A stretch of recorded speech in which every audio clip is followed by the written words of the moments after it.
There's a lie you've been told since you were a boy.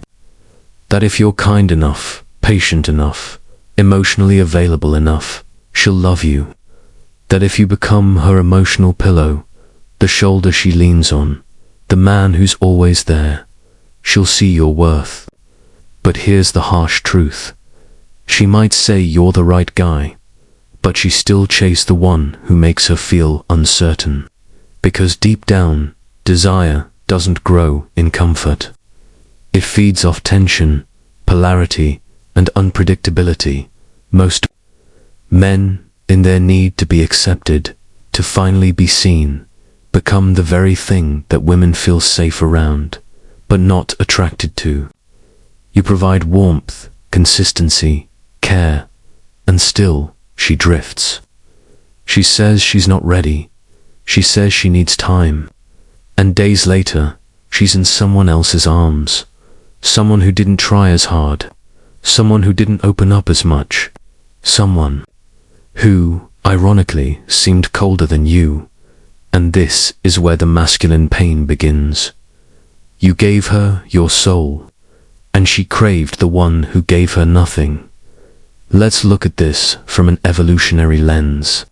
For thousands of years, women have been wired to select protectors, not providers of comfort.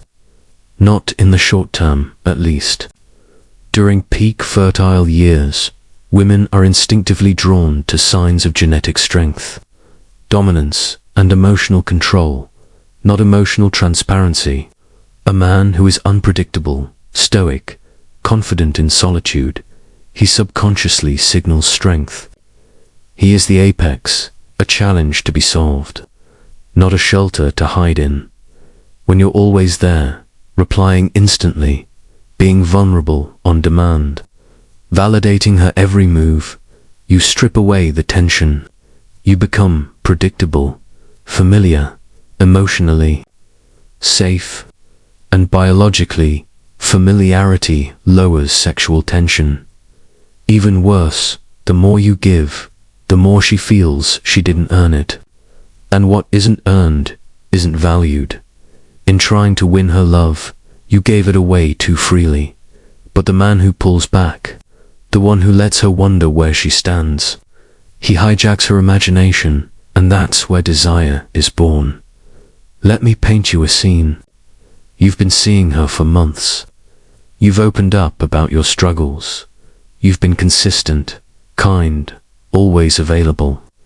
You listen to her late-night rants. You're there when her ex texts her. You drive her to the airport. She thanks you. She tells her friends how amazing you are, how lucky she is to know someone like you. And then, silence. You see a post. She's at dinner. Not with you. You confront her, gently. She says, I just don't feel that spark. You're amazing, but the sentence always ends with a but. Because you were too easy to reach, too emotionally open, too eager to please. She knew your every move, your every feeling. There was no mystery left to solve, and that man she told you not to worry about.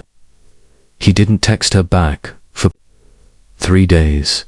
He didn't ask how she felt every morning. He wasn't there when she cried. And she fell for him anyway, because he activated something ancient in her, the uncertainty addiction in psychology. Intermittent reinforcement is the strongest trigger for obsession. The idea is simple. If rewards come unpredictably, your brain works harder to earn them. She texts him. He doesn't always reply. She compliments him. He shrugs. She flirts. He teases, but doesn't validate. Her mind spins. Does he like me? Is he seeing someone else? That tension, it consumes her. Now compare that to you. Always there, always answering, always making her feel safe. She didn't need to earn your love. She already had it. And once certainty sets in, curiosity dies. Curiosity is the beginning of desire. Without curiosity, there's no spark, no thrill, no chase. So while you were being her safe harbor, he was being the storm, and she ran toward the thunder. Marcus Aurelius once wrote, "The closer a man is to his own soul, the less he is owned by others." A high-value man is not emotionally careless. He is emotionally disciplined. He offers presence, not need. He provides direction, not validation. He doesn't chase, he attracts women.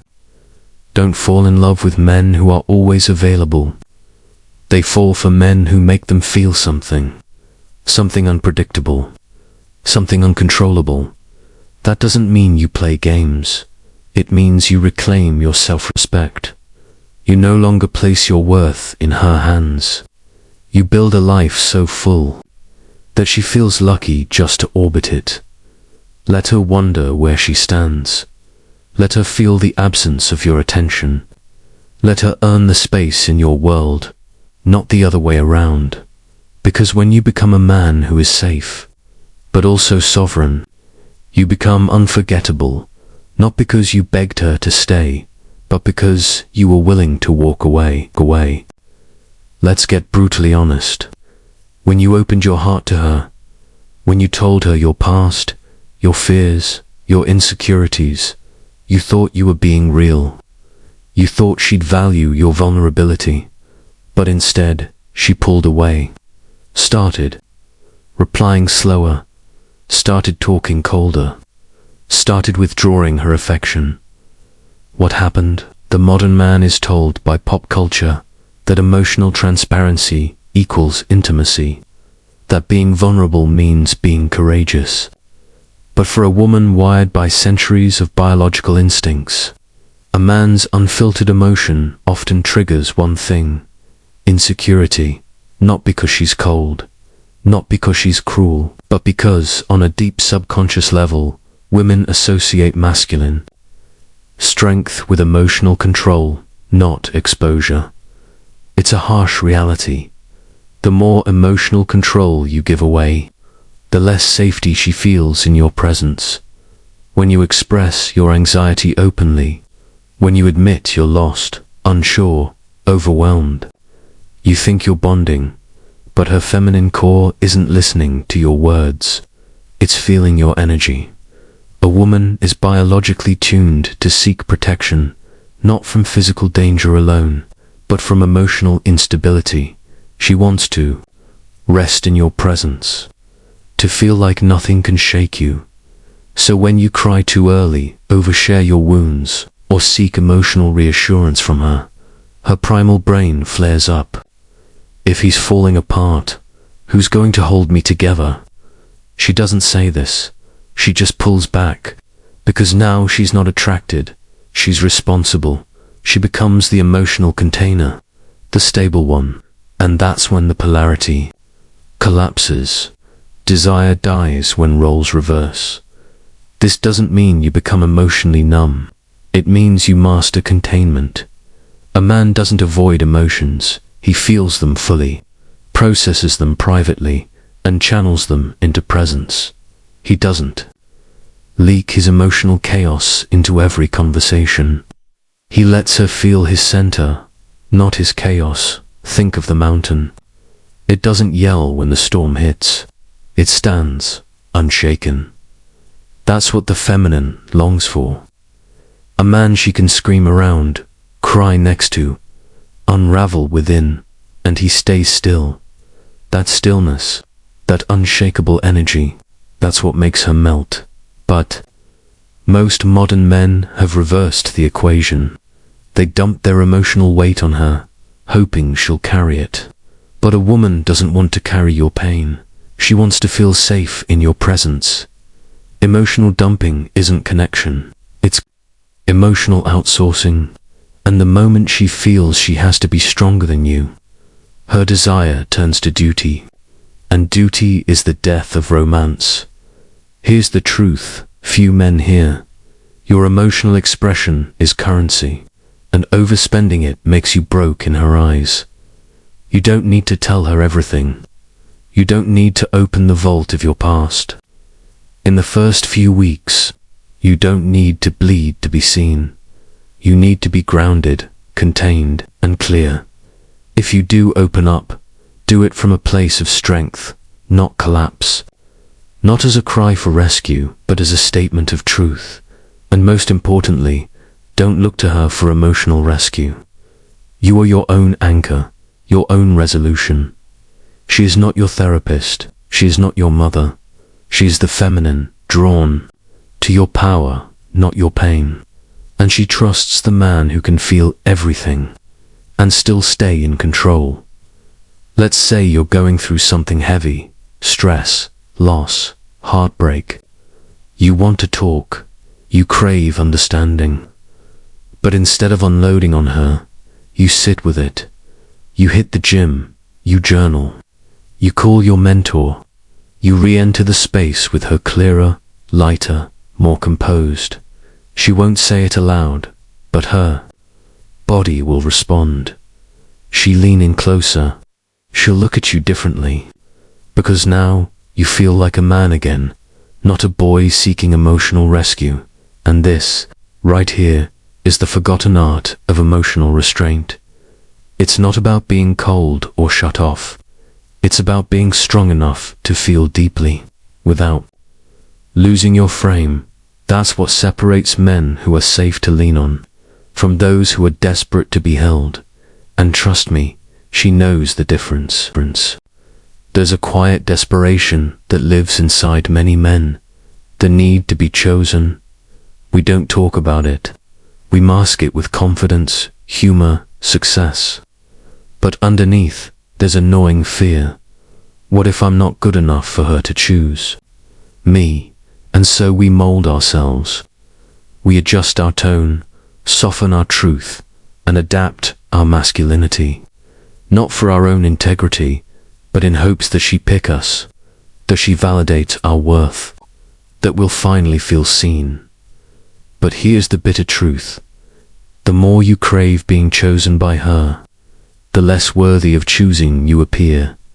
Because energy doesn't lie, and when your presence screams, "Please pick me," her subconscious whispers, "This man doesn't believe he's enough." From the earliest years, boys are conditioned to associate female validation with personal worth. You were praised when she smiled at you, punished or ignored when she dared fast forward to adulthood, and you're still performing by her gifts to soon over, explaining your intentions, walking on eggshells, just to keep her happy, turning into her emotional crutch. Because you're being generous, but because you hope she finally say, "Yes, you're the one." But when your behavior stems from need, not abundance, it repels. A woman may appreciate your effort, but she feels the void behind it. She senses that you're trying to earn her, instead of realizing you already have value. And that's when she starts to pull away. Because in her eyes, if you don't believe in yourself, why should she? The men who don't chase approval, who don't obsess over being chosen, are the ones who become magnetic. They're not emotionally distant. They're emotionally sovereign. They enter each interaction knowing, "I'm not here to convince you of my value. I'm here to express it and let you decide if you align." That frame changes everything. Now you're no longer the beggar. You're the filter. You're not asking, "Am I enough for her?" You're asking, "Is she aligned with my standards, values, and direction?" And paradoxically, this shift in energy triggers one of the strongest female psychological responses: desire for qualification. The moment she senses that you aren't sold on her, she begins to prove herself to you.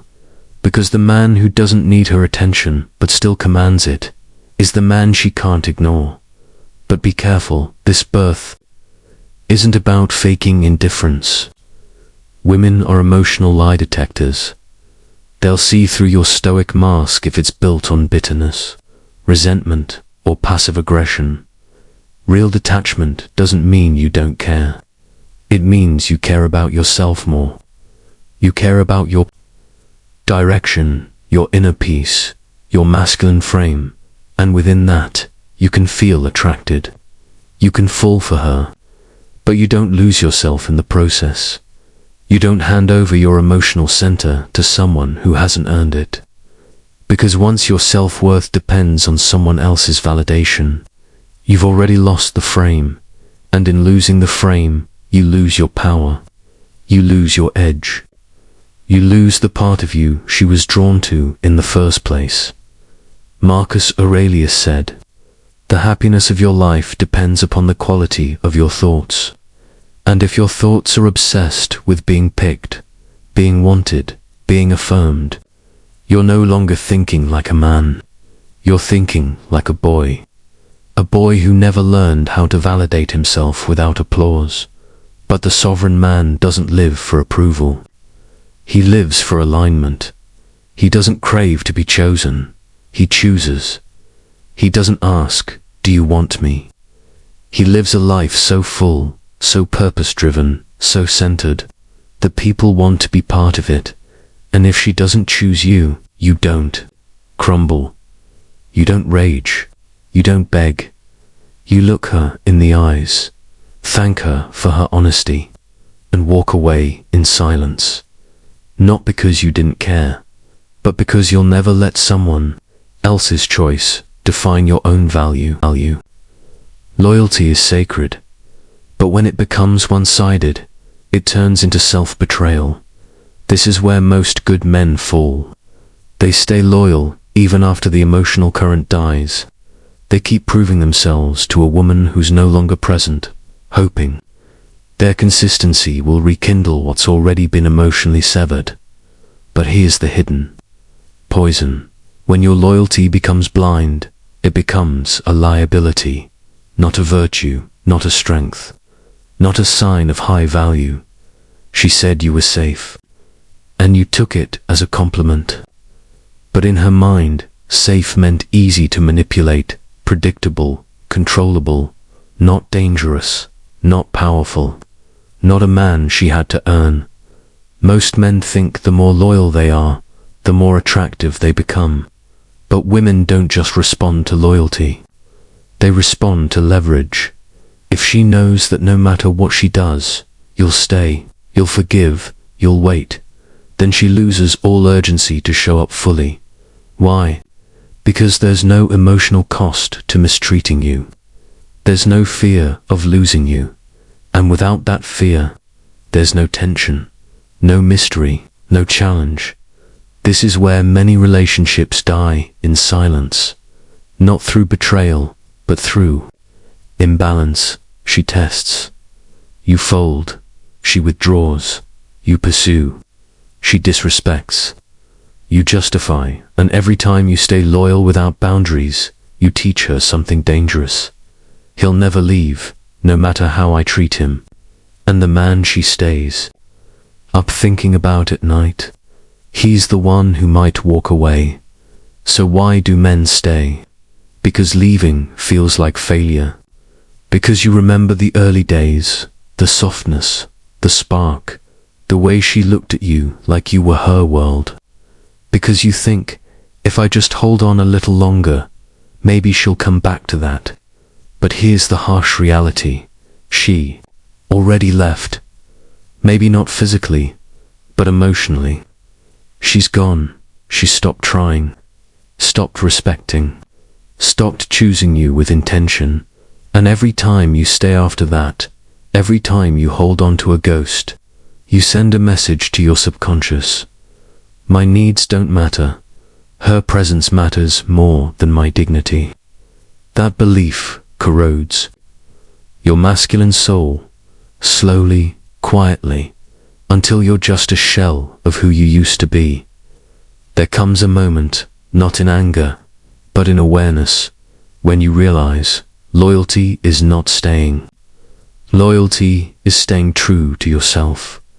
That means when your presence is no longer valued, you leave, not because you're punishing her, but because you refuse to punish yourself. There's a kind of silence that echoes louder than shouting, a kind of distance that speaks more truth than 1,000 words. And the moment you walk away, not out of hate, but out of honor, she'll feel it in her bones, because she never thought you'd actually do it. She banked on your softness. She bet on your fear. But you evolved. You remembered who you were. Before you begged for breadcrumbs. You remembered what it means to be stoic, grounded, whole. And the second you do, something shifts in her too. She might panic. She might chase. Or she might let go. But you'll have reclaimed your masculine edge, not by fighting for her love, but by finally fighting for your own self. Rejection is a sacred fire.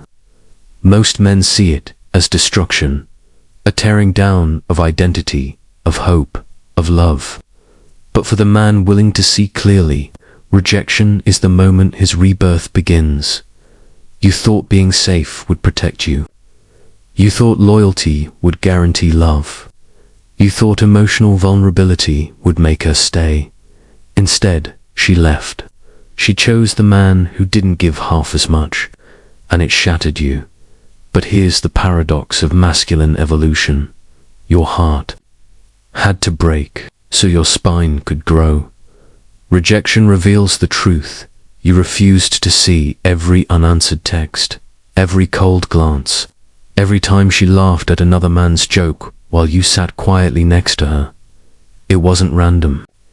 It was a slow erosion, not of your masculinity, but of your delusions.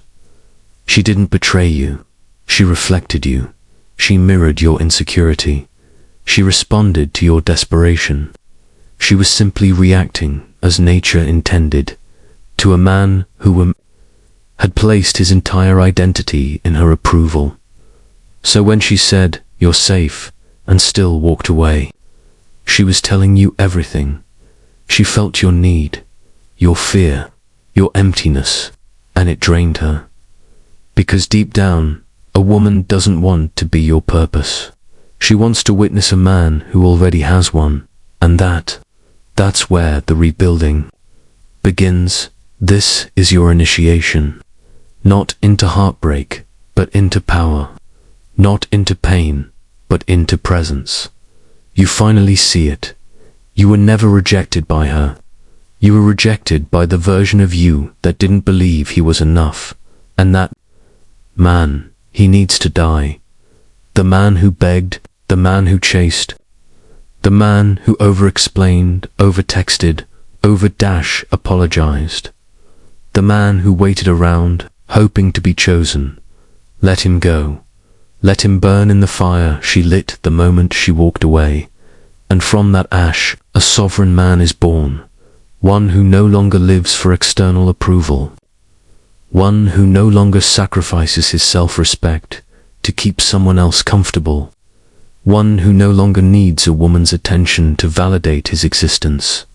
Because now he sees himself fully, clearly, with all his scars.